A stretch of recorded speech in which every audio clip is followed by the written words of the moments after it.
Hey IMA, it's good to see you all, and well, I can't see you right now, but you can see me. We're gonna continue with our new content for next week.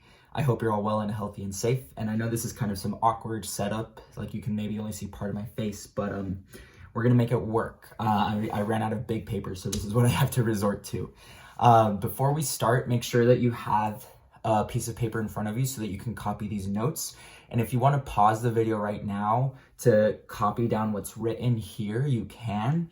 This says the surface area of a prism is the blank of the area of its blank. So feel free to pause the video now to copy this down so that you're ready to go. You can also pause throughout the video. All right, we're gonna get started. Today we're gonna be talking, last week we talked about the volume of a rectangular prism, which was how much space you can fill a box with.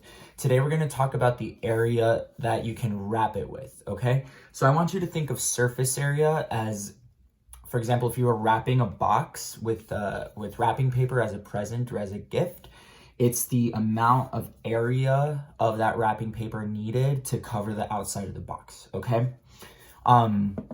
Mathematically, the way we can think about it is the surface area of a prism is the sum of the area of its faces. Now, you might be wondering or thinking a box doesn't have a face, but it actually has 6 different faces.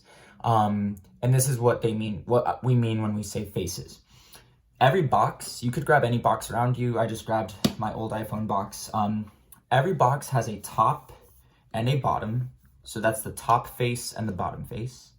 If you're looking at the box from where you are, then this is the front face, and then the back face is back here. And then every box also has 2 sides, okay? It all depends on how you're looking at it. For now, this is the front, back, this is the top, this is the bottom, these are the sides, these are the sides. So to find the surface area, we calculate the area of each of those rectangular sides, and then we add those areas up. So we're gonna jump right into an example. In this first example, the way we're looking at this, we have a box, and it has 7 centimeters as the width, 4 centimeters as the length, 3 centimeters as the height. I'm going to use 3 different colored markers to help us see the different faces. If you have different colored markers or pencils or crayons, grab them now and you can do them similarly. If you don't, that's okay. Just make sure you write down as I'm doing it. We're gonna start by finding the top and the area of the top of the box and the area of the bottom of the box. And I'm gonna label my top and bottom with blue. So I'm gonna start by writing top and bottom. They're gonna be the same shape. The top of my box is this part of my rectangular prism. So I shaded in the top and the bottom. And if I just look at the bottom, it's actually a rectangle where one side of the rectangle is 7 centimeters and the other is 4. The top, I think I said that this was the top, this is the bottom, but the top and bottom are the same rectangle. So if we were to take apart this box, the other bottom also has a length of 7 here and a length of 4, okay? So we're pretending that we're taking our boxes apart, okay? Now let's identify the front and back. So if you're looking at this box from where you are, the front is this part here, and I'm coloring it with red. And it's also this rectangle way in the back, okay? So that is my front and back. Okay, if I look at just this front rectangle, and if I draw it by itself, the bottom of it is 4, and the height of it is 3. And it's gonna be the same shape in the back. So the back of my box has a base of 4, and a height of 3. Okay, lastly, we're just going to do these sides. And this is gonna be kind of hard to see because I've already colored in, and maybe I'm not gonna use yellow because it might be hard for you to see on camera. So I'm gonna change to purple. Well, I'm gonna change to green. The sides are this rectangle on the left and and the other rectangle is on the right. Okay, so now this is really messy, but I think you're gonna get the hang of it. I have two rectangles that are the same size. If I'm just looking at the rectangle on the left, on this side, it has a length of 7, and it still has that height of 3. And the rectangle on the right side also has a length of 7 and a height of 3. Now all we have to do, which is a bit of work but doesn't take too long, is find the area of each of these rectangles, and then you just add them all up. So let's start. The area of this top part is going to be the area of a rectangle, which is base times height. So it is 4 times 7, or 28. Since this rectangle is the same, we just also know it has an area of 28. Cool? The area of the front and back. We're finding the area of a rectangle. This is going to be 4 times 3, which is 12. And this is also 12. And then lastly, we have 7 times 3 for the sides and 7 times 3. So we have 21 and 21. All right. Now we add them up. I'm going to use multiplication because it's faster. So I know that, and I'm going to write in black. Together, if I add these two up, it's the same as 28 times 2. So 28 times 2 gets me 56. So I know that together my top and bottom have an area of 56.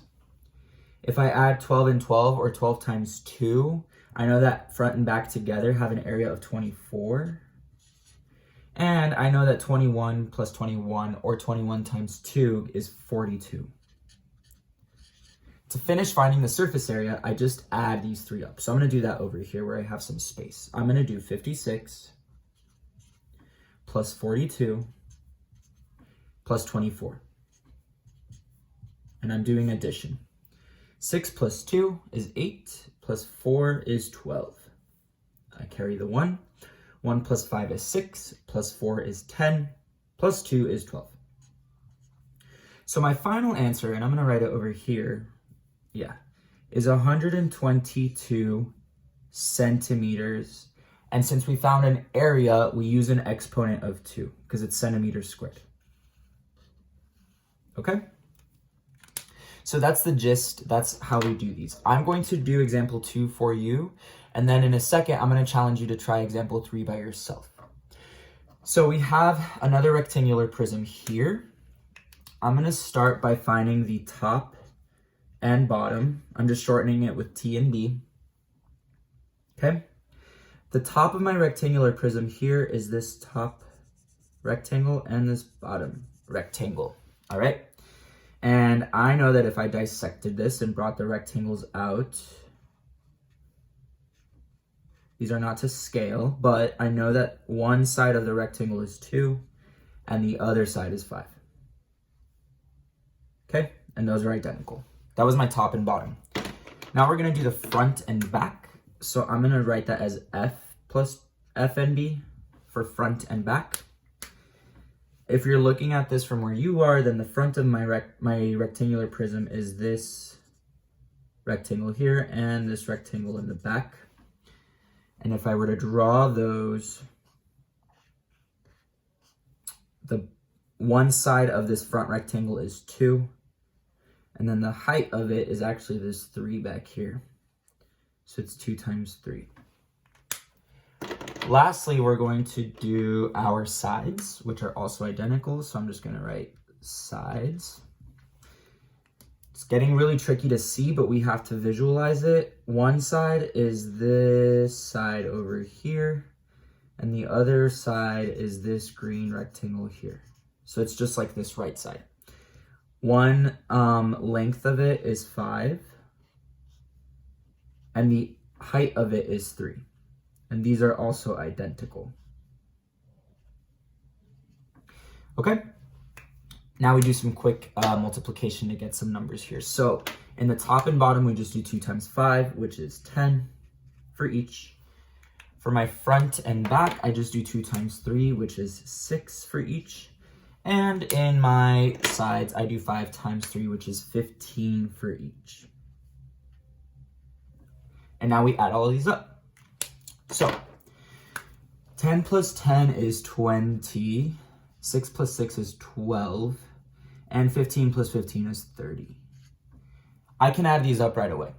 I know that 20 plus 12 is 32, and I know that 32 plus 30 is 62. So 62 inches squared is my final answer. Okay? Now, I'm going to post example 3 on here. If you need to pause the video to catch up writing some notes, then do.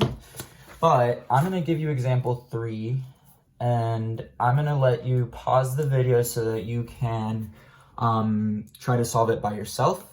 Just so that you're aware, in this rectangular prism, this length down here is 4, the width is 3, and the height of it is 2. Okay, pause it now and try it, and then we'll check it in a second. Okay, I'm assuming you paused it and tried it by yourself. Let's see if you got the answer I got. We're gonna start with the top and the bottom. So T and B. The top of my rectangular prism is this one here and this one here. And if I were to draw those as their own rectangles, one length of it is 4, the other length of it is 3. Okay, now I'm going to do the front and back. It's getting hard to see already, but the back is this rectangle way back here. Okay, I'm going to color it in all the way. And it's this rectangle up at the front. Okay, the front of my rectangle has a length of 4, and then it has this height of 2. So we're not looking at the 3, that it has a height of 2. So this is 4 and 2 and 4 and 2. Lastly, we take a look at the remaining sides, which is hard to see in here, but it is this left side and it is this right side. Now, if we take these rectangles apart, we have 2 sides. One length is 3 and the height is 2. 3 and 2. Okay, we find the area of each rectangle. So starting with the top and bottom, we do 4 times 3, which is 12. We do 4 times 2 here, which is 8. And then we do 3 times 2, which gets us 6. And now we just add them all up. So if we add 12 and 12, we get 24. If we add 8 and 8, we get 16. And if we add 6 and 6, we get 12. I'm going to add these up over here. I get 4 plus 6 is 10, plus 2 is 12. I carry the 1. 1 plus 2 plus 1 plus 1 is a total of 5. Okay, so our final answer will be 52, and these are meters. And again, since we're finding surface area, we use an exponent of 2. So if you got 52 meters squared, congrats, that was the right answer. This week you have, after watching this video, I want you to fill out the quick Google form that's asking questions about this video. That's the first assignment of the week. The second assignment is an IXL skill, just one this time. The third assignment is sending me a picture of your work. And then the last assignment will be a mini quiz at the end of the week. That's all I've got. If you have any questions, feel free to email me. But that was our lesson for this week. Thanks, IMA. You guys are all rock stars.